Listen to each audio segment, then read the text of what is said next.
बहुत समय पहले की बात है। ढोलपुर नामक गांव में दयाराम नाम का एक व्यक्ति रहा करता था। कुछ समय पहले ही दयानंद की पत्नी हेमलता का स्वर्गवास हो गया। पत्नी का स्वर्गवास होने के बाद दयानंद बहुत ही ज्यादा अकेला हो गया। वह अकेला ही गांव में अपने घर में रहने लगा। दयाराम शुरू से ही बहुत ज्यादा कंजूस इंसान था। गांव के लोगों का यह मानना था कि उसकी कंजूसी के कारण ही उसकी पत्नी हेमलता का इलाज शहर में जाकर वह ना करवा पाया। इसी कारण उसकी मृत्यु हो गई।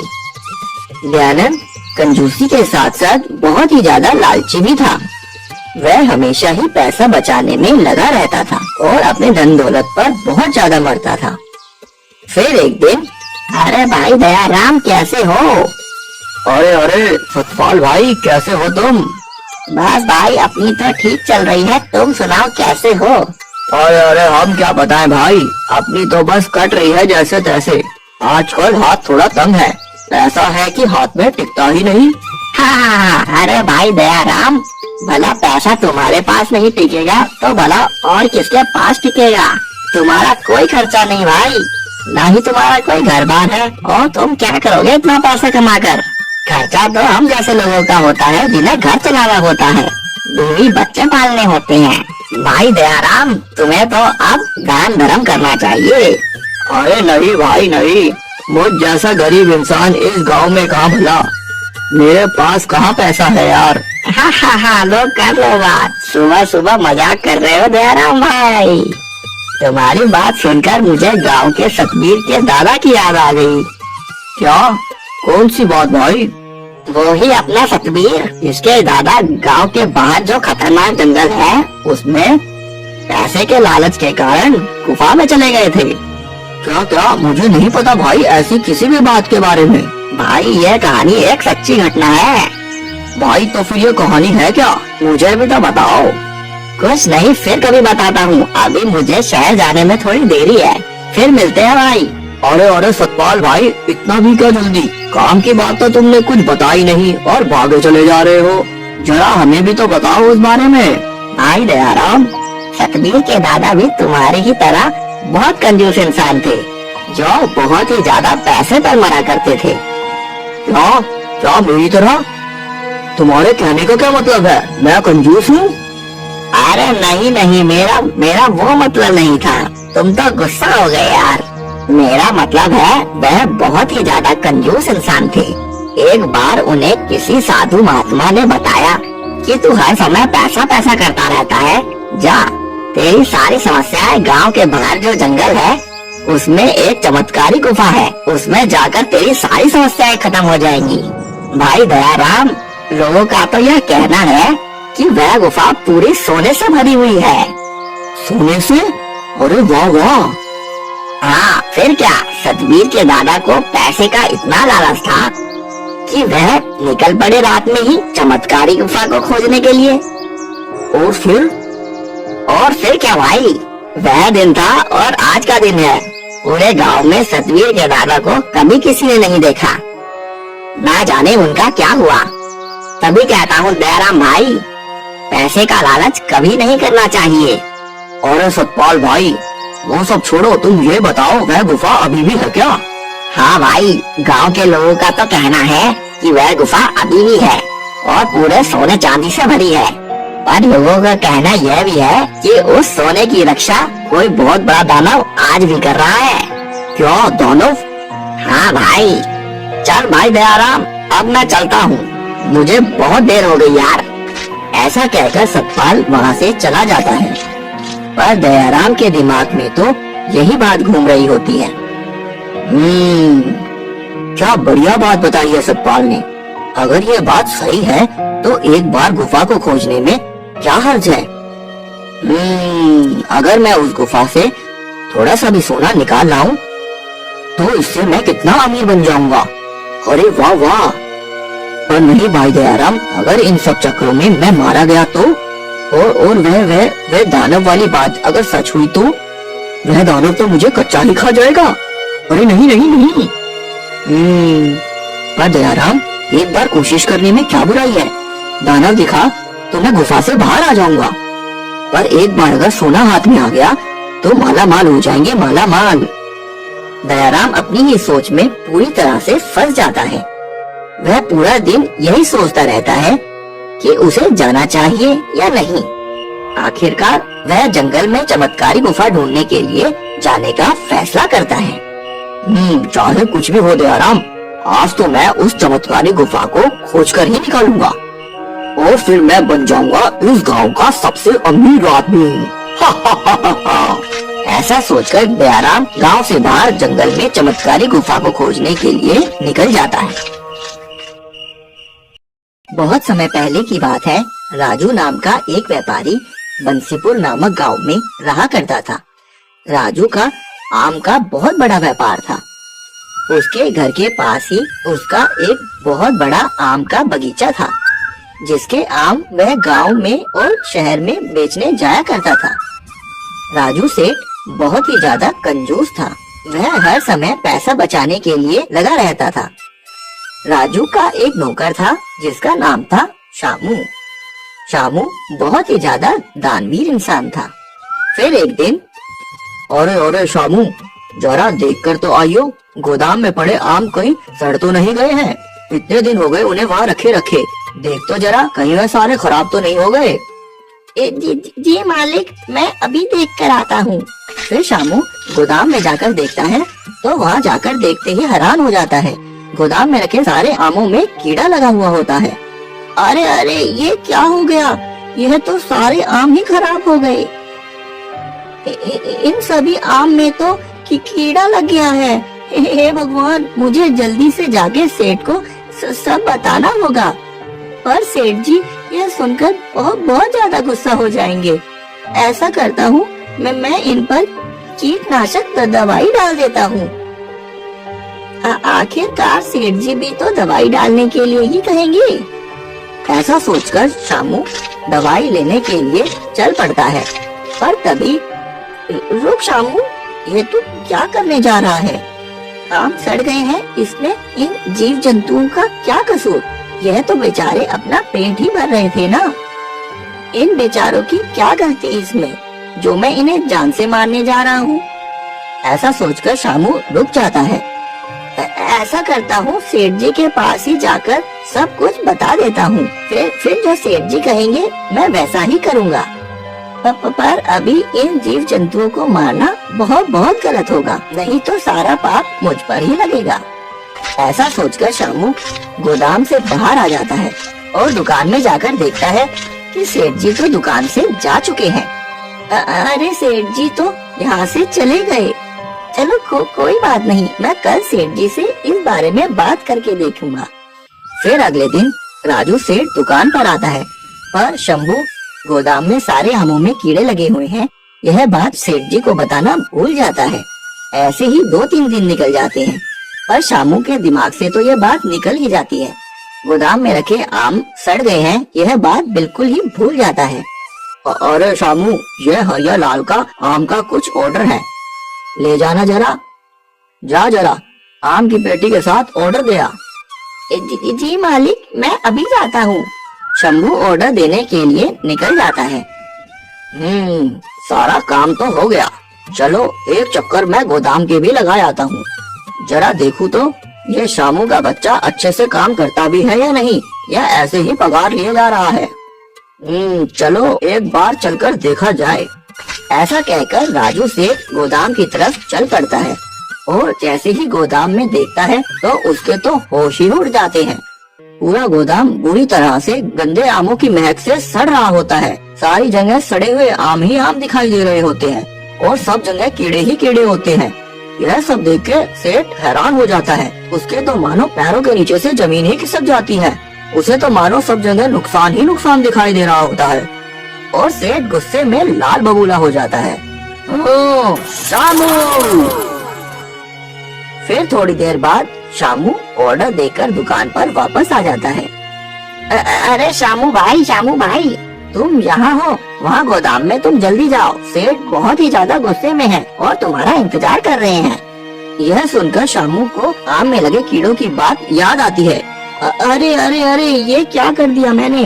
गोदाम में आम सड़ गए हैं, ये बात तो मैं सेठ को बताना ही भूल गया। अरे अब क्या होगा मेरा? फिर शामू फटाफट गोदाम में सेठ के पास जाता है। सेठ जी मैं आ गया। शंभू, ये क्या है सब? मैंने तुझे 2 दिन पहले गोदाम में भेजा था यह देखने के लिए कि आम सही है या नहीं, और तूने क्या किया? मुझे इस बारे में कुछ नहीं बताया। यह देख, इतने लाखों के सामान का नुकसान हो गया है। अब इस नुकसान की भरपाई क्या तू करेगा? देख, इतने गंदे और सड़े हुए आम हो गए हैं, और अगर सड़ भी गए थे तो तू इसमें दवाई ही डाल देता, जिससे कि कम से कम अच्छे आम तो खराब नहीं होते। मूर्ख, तुझे मैंने इतने सालों से अपने यहाँ नौकरी दी और तूने क्या किया? तूने मेरा इतने लाखों का नुकसान कर दिया। जा जा, निकल जा मेरी आंखों के सामने से। सेठ जी आप एक बार मेरी बात तो सुन लीजिए। क्या सुनूं मैं तेरी बात? मेरा इतना नुकसान हो गया, मुझे नहीं चाहिए तेरे जैसा कोई भी इंसान इस दुकान में। जा, निकल जा मेरी आंखों के सामने से। सेठ जी जब मैंने ये सब देखा तो आप ही बताइए, इन सड़े हुए आमों में लगे कीड़ों की क्या गलती, जिससे हम इन निर्दोष को दवाई डालकर क्यों मार दें? अरे वाह वाह शंभू, मुझे नहीं पता था तेरी इतनी अच्छी सोच है। अरे शंभू, तेरी इस दयालुता के चक्कर में मेरा लाखों का नुकसान हो गया है। हाँ, यह ले, फिर तू कह रहा है ना इन मासूमों की क्या गलती, तो फिर ये ले। तभी सेठ सभी सड़े हुए आमों पर दवाई डाल देता है। नहीं सेठ जी, इतना पाप मत कीजिए आप। तू इसे पाप कह रहा है? अरे मूर्ख, तुझे यह नहीं पता कि मुझे कितने लाखों का नुकसान हो गया है। जा जा, निकल जा यहाँ से। शंभू यह सब देखकर बहुत ज्यादा दुखी हो जाता है। उसके सामने ही लाखों कीड़े तड़प तड़प कर मर जाते हैं। फिर अगले दिन, अरे सेठ जी ने तो मुझे नौकरी से निकाल दिया, अब मुझे यही नहीं पता कि मैं कहाँ जाऊंगा। हे भगवान, मेरी क्या गलती इसमें? मैं तो इन जीवों की ही रक्षा कर रहा था, इसमें मेरी क्या गलती प्रभु? तभी शंभू की नजर वहाँ पास में ही एक कीड़े पर पड़ती है। अरे ये कीड़ा इतनी धूप में कहाँ जा रहा है भला? मैं ऐसा करता हूँ, इसके लिए खाने के लिए ये हरा पत्ता इसके पास रख देता हूँ। फिर शंभू पास ही पड़ा पत्ता उस कीड़े के पास रख देता है। तभी वह कीड़ा एक जादू सुंदर परी के रूप में बदल जाता है। शंभू, मैं तुम्हारे इन अच्छे कर्मों से बहुत ज्यादा प्रसन्न हुई हूँ। तुम हमेशा ही इन जीव जंतुओं की रक्षा करते हो। इससे प्रसन्न होकर मांगो, तुम्हें क्या चाहिए? मैं क्या मांगू? मुझे तो कुछ नहीं चाहिए। यह सुनकर जादुई परी बहुत ज्यादा खुश हो जाती है और उसे यह वरदान देती है कि सेठ का सारा व्यापार शंभू को मिल जाए, और शंभू की जो हालत सेठ ने की है वही हालत राजू सेठ की हो जाए। गर्मियों के समय की बात है। बीलपुर नामक गांव में बिरजू नाम का एक गरीब व्यक्ति रहा करता था। बिरजू गांव में ही घड़े बेचकर अपना घर चलाया करता था। उसके हाथ के बने सुंदर सुंदर घड़े पूरे गांव में बहुत मशहूर थे। उसके घड़े आसपास के सभी गांव के लोग खरीदने आया करते थे। बिरजू अपनी पत्नी रेनू के साथ गांव में ही एक टूटे से घर में रहा करता था। बिरजू की पत्नी रेनू बहुत ही ज्यादा चालाक और तेज किस्म की औरत थी। वह हमेशा ही बिरजू पर अपना हुक्म चलाया करती थी। फिर एक दिन, अजी, आप मुझे एक बात बताइए, आप इतना कम कमाएंगे तो मैं घर कैसे चला पाऊंगी भला? आपको हमारे घर की कमाई बढ़ाने के लिए कुछ और काम शुरू करना पड़ेगा। रेनू, तू कैसी बात कर रही है? मैं भला अपनी तरफ से पूरी कोशिश करता हूँ कि मेरे बनाए हुए घड़े अच्छी से अच्छी कीमत पर बिक सके और हमें अधिक मुनाफा हो। अब मेरी किस्मत ही ऐसी हो तो इसमें मैं क्या करूँ? अजी, आप अपनी किस्मत को क्यों दोष देते हो? कुछ और काम करो जिससे कि घर अच्छे से चल सकेगा। आप हमारे पड़ोसी को ही देख लीजिए, वह आपसे ज्यादा अच्छा कमाता है, और कल की ही बात है वह शहर से कूलर लेकर आए हैं। अरे तू बात बात पर क्यों पड़ोसियों को लेकर आती है? मुझे नहीं पता वह कहाँ से इतना पैसा चोरी कर लाता है। तभी तो रोज रोज नई नई चीजें खरीदता रहता है। और हाँ, रोज रोज तेरी इस चिकचिक मुझे पसंद नहीं। पैसे का इतना भी लालच अच्छा नहीं है रेनू। मैं इतना तो कमा ही लेता हूँ कि हमारा घर अच्छे से चल पड़े। ऐसा कहकर बिरजू घर से चला जाता है। फिर दोपहर में, हाय, ये गर्मी है कि कम होने का नाम ही नहीं ले रही है। चाची, मैं तो पसीना पसीना हो गई। अरे पगली, तू क्यों इतनी गर्मी में पड़ रही है? अपने पति बिरजू से कहकर क्यों नहीं कूलर मंगवा लेती? देख अपने पड़ोसन शीला को देख, उसका पति उसके लिए क्या क्या नहीं करता। हाँ माँ जी, कह तो आप सही रहे हो, पर मैं इन्हें कैसे समझाऊं? ये तो मेरी एक नहीं सुनते और उल्टा मुझसे ही लड़ने लगते हैं और मुझे ही सुना देते हैं। अरे रेनू बेटा, तेरा पति ही तेरी नहीं सुनेगा तो और कौन सुनेगा भला? मैं तो कहती हूँ आज शाम को ही नए कूलर लेने के लिए बिरजू से बात कर। देख थोड़ा आंसू बहाएगी तभी तो पति पिघलेगा। ऐसा कहकर कृष्णा काकी वहाँ से चली जाती है। फिर शाम को बिरजू के घर आने से पहले आज आने दो उन्हें। हाँ, यहाँ मैं पूरे दिन गर्मी में मरती रहती हूँ और उन्हें कोई होश ही नहीं है। आज आने दो, मैं आज ही नए कूलर लेने की बात जरूर करूँगी। फिर थोड़ी देर बाद बिरजू घर पर लौट आता है। अजी आप आ गए, मैं आपका इंतजार ही कर रही थी। अच्छा अच्छा, आज मेरा इंतजार हो रहा है भला? क्यों? अजी ऐसे ही। अच्छा ऐसे ही, या कुछ और बात है? तो मुझसे क्या छुपा रही है? अजी मैं कुछ नहीं छुपा रही, मैं अगर कुछ मांगूंगी तो आप मुझे लाकर दोगे? क्या? ऐसा क्या चाहिए तुझे जो आते ही तूने अपनी डिमांड रख दी?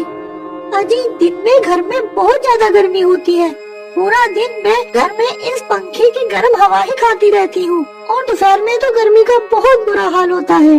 क्या इस बार हम शहर में जाकर कूलर लेकर आए? देख रेनू, कूलर तो मैं ले आऊं, पर इस महीने इतना ज्यादा खर्चा पहले से ही हो रहा है और ऊपर से कूलर बहुत ही ज्यादा महंगा आता है और तुझे तो पता ही है कि मेरी इतनी आमदनी नहीं है जितना कि मैं खर्चा कर दूं। तो फिर जी? तो फिर क्या, इस बार हमें इस पंखे से ही गुजारा चलाना पड़ेगा।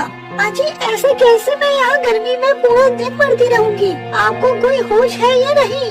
साथ वाली शीला को देखो, उसका पति उसका कितना ख्याल रखता है। अच्छा अच्छा, तो अब पता लगा यह आल इस शीला की बच्ची ने लगाई है। हमें किसी की तुलना नहीं करनी चाहिए रेनू। इन पड़ोसियों का तो काम ही यही होता है कि दूसरों के घर में आग लगाना।